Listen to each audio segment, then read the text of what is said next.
Inayos ko yung charger ko kasi ito nga oh. Yan. Ayaw na gumana ng charger ko.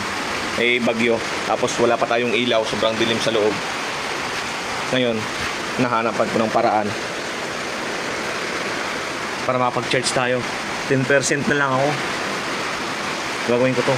Sana maayos na to. May nakita ko kasi parang naputol lang yung wire. Sana yun lang. Wala na tayo talaga wala pa rin signal. Tapos sobra pang lakas. Tingnan nyo naman bagyo. So tara, ayusin ko na to. Sobrang dilim. Tingnan nyo naman sobrang dilim. Tara, palubat na rin ako. Sana maayos to. So ayan, naayos natin. Ayan tingnan nyo, may putol. Ayan putol naayos ko yung putol, nakapag-charge na tayo. So tapos tingnan nyo, umilaw na. Ayun, gumana na yung charger natin. Ayos to. So ngayon, ibabalik ko na lang to.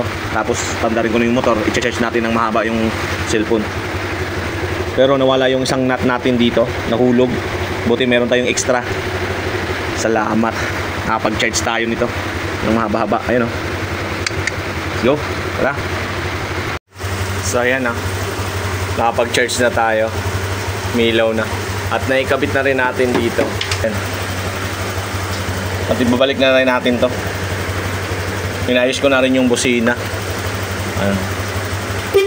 Yun. Kaya ibabalik na natin to. Tsaka ma-charge na tayo ng maayos. Buti na lang napag-isipan natin ayusin. Let's go. Ayan, okay na charger natin. Sasaksak na natin para makapag-charge na tayo kahit mga 50% lang. O 50% malaking bagay na yan. Ayun. Nice one. Ayan. Test muna natin cellphone natin. So yun mga bro, habang nag-charge ako, so gagawa ko ng paraan para magkaroon ng tubig dahil wala rin pala tubig. At para may magamit tayo sa CR. So gagawa ko ng DIY.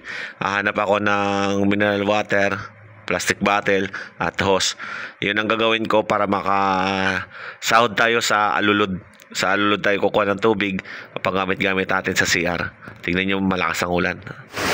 So ayan mga bugor, gumawa na rin ako ng yung sauran ng tubig yun Tapos may hose tayo.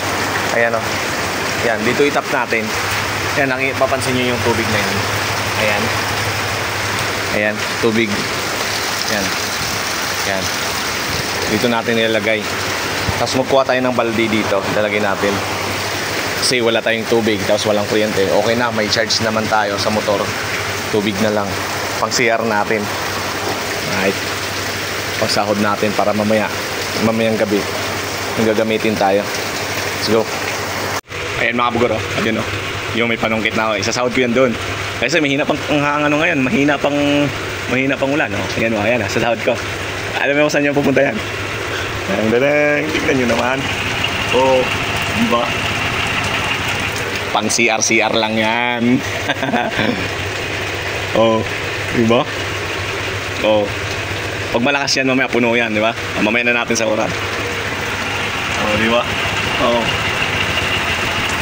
Tingnan yung mga bugor ang lakas ng tubig Ayan puno na di ba? Puno na. Magagamit na natin to. CR.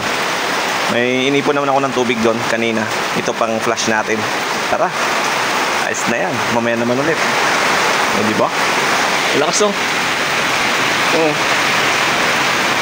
DIY lang yan. Uy, agas na. Puno na.